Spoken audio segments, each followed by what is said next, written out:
Tom was a college student who spent most of his free time scrolling through social media.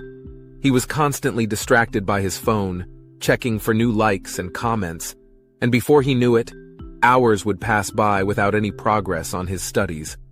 Tom had a big exam coming up, but he couldn't seem to focus on studying. Instead, he found himself lost in the endless scroll of Instagram, Facebook, and Twitter. He had convinced himself that he was just taking a quick break, but the breaks kept getting longer and longer. The night before the exam, Tom realized that he had barely studied at all. He stayed up late, cramming as much information as he could into his brain, but it was too little, too late.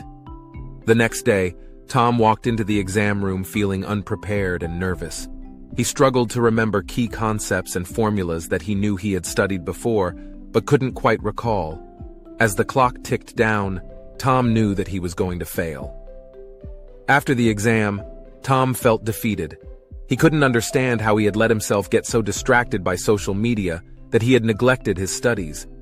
As he walked home, he couldn't help but wonder how much better he could have done if he had focused on his studies instead of scrolling through Instagram.